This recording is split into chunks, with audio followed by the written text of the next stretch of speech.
এই জনপ্রিয়তা দিয়ে কিচ্ছু হবে না। সুনাম, সুখ্যাতি, জনপ্রিয়তা এগুলার ধোঁকা, এটা দুনিয়াবি বিষয়।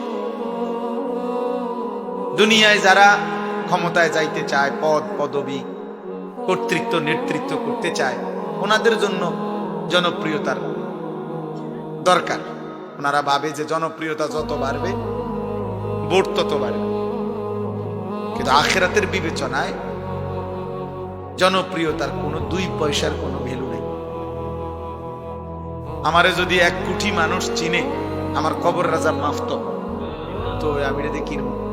আমি তো ভোটে দাঁড়াইছি না, আমি তো কোনো প্রার্থী না, এটা কোনো নির্বাচনী জনসভাও না, আমি কোনো প্রার্থীও না, আমার কোনো মার্কা নাই। আমারে যদি 10 কোটি মানুষও চেনে, আপনাদের কারো কবর রাজাব মাফ নেই, তো আমার জনপ্রিয়তা দিয়ে আপনি কিনবেন? অতএব নওজোয়ান ছেলে, শুধু শুধু লাফাইয়া লাভ না। আমারে চিনলে তোমার লাভ কি? চিনে আমারে লাফাও তুমি, এটা কি? তুমি লাফাও কিত্তা? এই জন্য দয়া করে এগুলো দ্বারা বক্তার শ্রোতার কারো কোনো ফায়দা নেই। সেজদা দিলে আমারও লাভ, আপনাদেরও লাভ। একটা একটা গুনাহ ছেড়ে দিলে আমারও লাভ, আপনাদেরও লাভ। আল্লাহ তাআলার এক এক হুকুমের গোলামি করলে আমারও লাভ, আপনাদেরও লাভ। কোরআন কারীমের মধ্যে মহান আল্লাহ তাআলা বলছেন, ওয়াকুল্লুহুম আতিহি ইয়াউমাল কিয়ামাতি ফারদা। আল্লাহ বলছে সকলেই কিয়ামতের দিন আল্লাহর সামনে আসতে হবে একজন একজন। ফারদান আই ওয়াহিদান, একজন একজন, একজন একজন, একজন একজন করে দাঁড়াইতে হবে। তাইলে আর জনপ্রিয়তা দিয়া কি, পরিচিতি দিয়া কাম কি? মালিকের সামনে দাঁড়াইতে হবে কয়জন? একজন। ফাইযা নুফিখা ফিস সূর ফালা আনসাবা বাইনাহুম ইয়াওমাইদিন ওয়ালা ইয়াতাসাআলুন। আল্লাহ তাআলা বলেন, ইসরাফিল যখন ফু দিবে, হাসরের মাঠ যখন কায়েম হবে, তো কোটি কোটি মানুষ দাঁড়াবে, কেউ কাউকে বংশের নাসব, বংশের কোনো পরিচয় দিবে না, কেউ কাউকে কিছুই জিজ্ঞেস করবে না। ভাই ভালো আছেননি? ভাই কোনো কষ্ট হইতেছিনি? আপনার কোনো গরম লাগতেছিনি বেশি?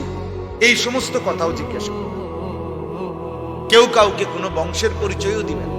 কোনো মা বলবে না এটা আমার সন্তান, কোনো সন্তান বলবে না এটা আমার মা, কোনো বাবা বলবে না এটা আমার ছেলে, ছেলে বলবে না এটা আমার বাবা, কোনো স্বামী বলবে না এটা আমার স্ত্রী, স্ত্রী বলবে না এটা আমার স্বামী, কোনো ভাই বলবে না এই আমার বোন, বোন বলবে না এই আমার ভাই। লিকুল্লি ইমরিইম মিনহুম ইয়াওমাইদিন শা'নুন ইউগনি।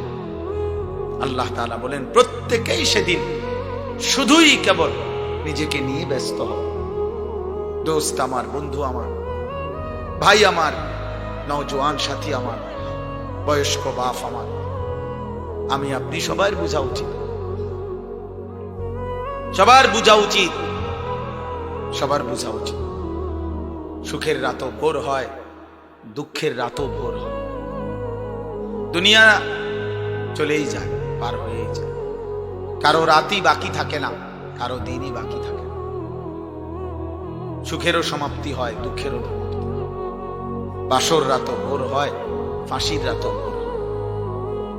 রাজপ্রাসাদের অট্টালিকায় যে থাকে তারও মৃত্যু হবে, জীর্ণ কুঠির কুঁড়ে ঘরে যে থাকে তারও মৃত্যু। হাসলেও মরে যাবেন, কাঁদলেও মরে যাবেন, সুখে থাকলেও মরে যাবেন, দুঃখে থাকলেও মরে যাবেন। নওজোয়ান ভাই, তোমার সমবয়সী অনেক মানুষ মরে আছে। হযরত ওমর ইবনে আব্দুল আজিজ রাহমাতুল্লাহি আলাইহি, বিশ্ববিখ্যাত তাবিঈ, ইসলামের ৫ম খলিফা বলা হতো যাকে, জগৎ বিখ্যাত বুজুর্গ ছিলেন, আউলিয়া ছিলেন, খলিফা ছিলেন, একজন ইনসাফকার, আদেল, ন্যায়পরায়ণ শাসক ছিলেন। তিনি মাঝে মাঝে কবরস্থানে যাইতেন, যাইয়া কবরকে ডাক দিতেন আর বলতেন, হে কবর, মাযা ফাআলতা বিল আহিব্বা, আমার আপনজনদের সাথে তুমি কি করেছো বলো। হে কবর, তোমার কাছে আমার চাচারে রাইখা গেছিলাম, দাদারে রাইখা গেছিলাম, আমার ফুফা, আমার খালু, আমার ফুফি, আমার বাপ তোমার কাছে, আমি তোমার কাছে আমার আপনজনকে রেখে গেছিলাম, তাদের সাথে তুমি খবর কি আচরণ করেছো? আইনাল আসদিকা, আমার বন্ধুরা কোথায়? আইনাল আহিব্বা, আমার দোস্ত আহবাবরা, ভালোবাসার মানুষগুলো আমার কোথায়? আইনাল জুল্লাস, যাদের সাথে আমি বসতাম তারা কোথায়? আইনাস সাম্মার, যাদের সাথে আমি রাত্রি জেগে গল্প করতাম, আমার সেই গল্পের সাথীরা এখন কোথায়? হে কবর বলো। এগুলো তিনি বলতেন আর কাঁদতেন। আর ওনার সাথের লোকদেরকে বলতেন, শোনো কবর আমারে ডাকে, আর বলতেছে, হে ওমর ইবনে আব্দুল আজিজ, আমি তোমার এই আপনজন, স্বজন, বন্ধু, আত্মীয়, এদের প্রত্যেকের চোখ, নাক, কান, হাত, সারা দেহের প্রতিটা অঙ্গ খুলে খুলে ফেলে দিছি, সব ফেলে দিয়ে মাটির সাথে মিশায় দিছি। মানে আমার মাটি আমি আমার সাথে মিশায় দিছি। মানুষ কিসের তৈরি? আমার মাটি আমি কি করে ফেলছি? আমার সাথে মিশায় দিছি, মাটির সাথে মাটি মিশায় দিছি। অতএব সবাই দয়া করে, তু আগার মেরা नहीं बनता ना बन अपना तो बन। যদি তুমি ভাই কারোর জন্য কোনো উপকার নাই হও, কোনো কাজেই যদি কারো না লাগো, কমপক্ষে নিজের ভালো, নিজের কল্যাণ, নিজের ভালো, নিজের। তোমরা অনেক নওজোয়ান ছেলে, মাশাআল্লাহ, এতটা রাত গভীরে, রাত 12টার পরে, 12:18 বাজে, এত রাত অবধি এত নওজোয়ান কোন একজন ব্যক্তির জন্য যদি অপেক্ষা করে থাকো, এত বড় সৃষ্টিকর্তা মহান আল্লাহ, এত বড় কায়নাত দিয়ে যিনি আমাদেরকে লালন পালন করছেন, 7:30 বাজে, 8টা বাজে, তাকে কি এশার নামাজে একটা সেজদা দেওয়া যাইতো না? তো তোমরা যারা আজকে সারাদিন এক ওয়াক্ত নামাজ পড়ো না, তোমার মতো নাফরমানের ভালোবাসা দিয়ে আমি করবো কি, আর আমার ভালোবাসা দিয়ে তুমি করবো কি?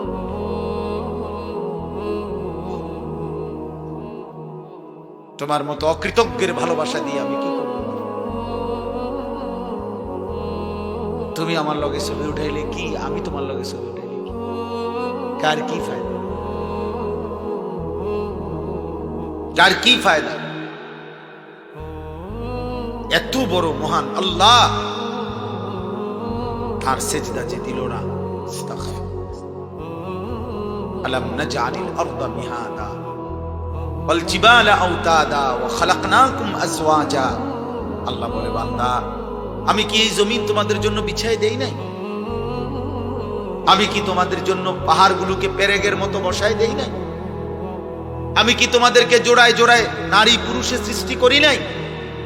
ওয়াজআলনা নাওমাকুম সুবাতা, দুই চোখের ঘুম কি আমি এনে দেই নাই বান্দা? সারা দিনের আলোকিত দিনটাকে আমি কি অন্ধকারের কালো চাদর দিয়ে রাত বানিয়ে দেই নাই? ওয়াজআলনাল লাইলা লিবাসা ওয়াজআলনান নাহারা মাআশা, অন্ধকারের কালো চাদর ভেদ করে দিনের ফকফকা ফর্সা আলো, আলোকিত একটা দিন তোমাদের উপার্জনের জন্য আমি কি দেই নাই? ওয়াবানাইনা ফাওকাকুম সাবআন শিদাদা, আমি কি তোমাদের মাথার উপরে একটা 7 আসমান আমি কি স্থাপন বানিয়ে দেই নাই?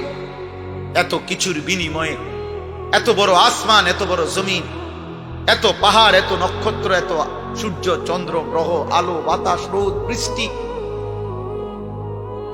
এত কিছুর বিনিময়ে, রাত্র দিনের বিনিময়ে, এত কোটি নিয়ামত দিয়ে যে মালিক আমি তোমাদেরকে লালন পালন করছি, সেই আমি মালিক একটা সেজদাও পাই না? এই নাফরমান সন্তান, তোমরা যারা নামাজ পড়ো নাই আজকের সারা দিনে, এক ওয়াক্ত নামাজ পড়ো নাই, তোর মতো নাফরমান তুই উঠে যা। তোর মতো আল্লাহর দুশমন, তোর ভালোবাসা দিয়ে আমি করব কি বেটা? এই নাফরমান, আমি কি ভোটে দাঁড়াইছি নাকি? আমি কি তোর কাছে ভোট চাইতে আসছি বেটা? যাও তুমি বের হয়ে যাও বেটা। বেনামাজি তোমার মতো অকৃতজ্ঞ দিয়ে আমি করব কি বেটা? তুই তো আল্লাহর দুশমন বেটা। তুই নবী মুহাম্মদ সাল্লাল্লাহু আলাইহি সাল্লামের 23 বছরের চোখের পানির দুশমন বেটা। নবীর 23 বছরের চোখের পানি, তায়েফের রক্ত, উহুদের দান দান শহীদ করা কোন যার কলিজা নরম করতে পারে নাই, তোর মতো নাফরমান দিয়ে আমি করব কি বেটা? এই নাফরমান ওঠ বেটা তোরা।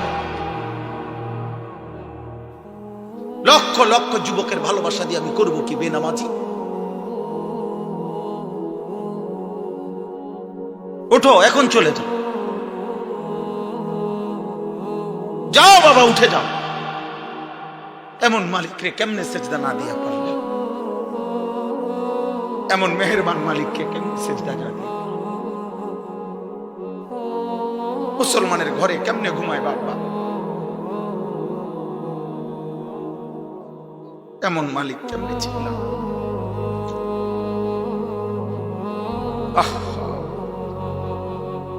কিভাবে সম্ভব এটা? মাত্র 16 বছর 18 বছরে আল্লাহকে এইভাবে ভুলে গেলাম। এত কম বয়সে এক ওয়াক্ত নামাজও পড়তে মন চায় না।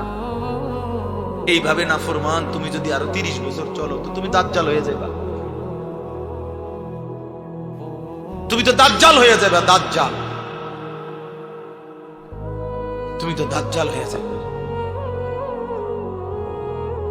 আর তো কোনোদিন তোমার কলিজায় রবের নাম আসবে না। ওয়ালা তাকুনু কাল্লাযীনা নাসুল্লাহ ফাআনসাহুম আনফুসাহুম। রব্বুল আলামিন বলে, বান্দা আমারে এই পরিমাণ ভুলে যেও না। আল্লাহ বলে, মুমিন যদি আমারে বেশি দিন ভুলে যাও, একদিন আমি আল্লাহই তোমাকে আত্মভোলা করে দেব। একদিন এমন হবে বান্দা, আর কোনদিন তোমার মনেও পড়বে না তুমি মুসলমান। তোমার মৃত্যু হবে, কবর হবে, হাসর হবে, মিজান হবে, ফুলসিরাত হবে, হিসাব হবে, টোটাল আখিরাত ভুলিয়ে দেব। শুধু কেবল গরু, ছাগল আর কুকুর, বিড়াল আর জন্তু জানোয়ার আর হাইওয়ানের মতো খাইতে দেব, ঘুম পাড়াইতে দেব, পেশাব করবা, পায়খানা করবা, খাইবা আর ঘুমাইবা, লজ্জাস্থানের যৌন চাহিদা পূরণ করবা। এতটুকু তো আমি আল্লাহ জানোয়ারেরও পূরণ করি, তোমারও পূরণ করে দেব। কিন্তু আখিরাত আমি আল্লাহ ভুলিয়ে দেব। আর কোনদিন আমি আল্লাহ আখিরাত মনে করাবো না। নুওয়াল্লিহি মা তাওয়াল্লা ওয়া নুসলিহি জাহান্নাম ওয়া সাআত মাসীরা।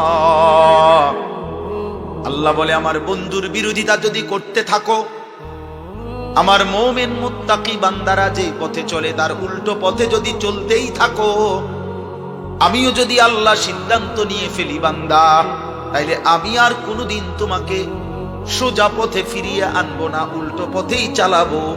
সেই পথে, উল্টো পথেই একদিন ওয়া নুসলিহি জাহান্নাম, তোমারে লাথি মাইরা আমি আল্লাহ জাহান্নামেই ফেলে দেব। বিড়ি খাইতে খাইতে কবরে যাবেন গা।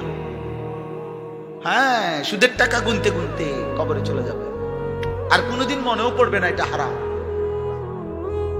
হারাম। কিস্তির টাকা জমা, অনর বাকি রয়েছে আরো 30,000, আমনে কবরে। আমনের বউ অন কিস্তি দেয়, আমনের বড় ফুতে অন কিস্তি শোধ করে। আমনে মৃত্যু পর্যন্ত ভাবেনও নাই এই যেটা হারাম। হারাম। আমনে কবরে চলে গেছেন, আমনে রেখে যাওয়া টেলিভিশন এখনো চলে, নর্তকী এখনো নাচে, আপনার বিবি বাচ্চাও সেই টেলিভিশন যেটা আমনে কিনা দিছিলেন। আমনে তো মৃত্যু পর্যন্ত ঘরে টেলিভিশনের উপরে সন্তুষ্ট থাকেই, আপনি রাজি খুশি থেকেই আমনে কবরে গেছেন। বলে আমি রাজি ছিলাম না।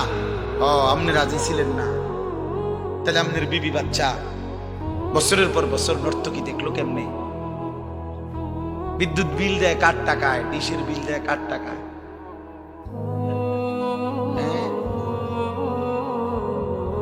সাংঘাতিক ব্যাপার। হায় হায়, মালিক যদি এতটুকু বুঝ দূর করে দেয়, প্রিয় সন্তান তোমার যদি আর কোনোদিন মনেও না পড়ে যে এটা গুনাহ, নারী দেখা গুনাহ, ছবি দেখা গুনাহ, গান শোনা গুনাহ, বাদ্যযন্ত্র বাজানো গুনাহ, উলঙ্গ ছবি দেখা গুনাহ, মোবাইলের নর্তকী দেখা গুনাহ, সুদের টাকা গুনাহ, ঘুষের টাকা গুনাহ, কিস্তির টাকা গুনাহ। বেহায়া নারী যদি আর কোনোদিন নাই বোঝে যে এটা হারাম, বেপর্দা হওয়া, হায় হায়, তো তার খবর কি হবে? ও তো তওবা করে নাই, ও তওবা তো জানেই না, ও তো বোঝেই না, ও তো জেহানে এটা কোনোদিন আসে নাই যেটা গুনাহ। তোমরা তো অগণিত ছেলে যাদের 365 দিনে কোনোদিন ফজরের নামাজ পড়ো নাই আব্বা। তোমাদের তো আর কোনোদিন মনেও পড়ে না ফজরের নামাজ কোনো মুসলমানের উপরে ফরজ। এরকম বহু নাফরমান আছো, মাঝ বয়সে এমন বহু নাফরমান আছেন গত 5 বছরে কোনোদিন ফজরের নামাজ পড়েন নাই। আপনি নাফরমান তো ভুলেই গেছেন যে মুসলমানের উপরে ফজরের নামাজ ফরজ। এই নাফরমান, আর যদি কোনোদিন মনে না পড়ে, কথা বলে না, আর যদি কোনোদিন মনে না পড়ে, মৃত্যু পর্যন্ত কোনোদিন যদি ফজরের ওয়াক্তে ঘুম না ভাঙে, হ্যাঁ বলেন বলেন।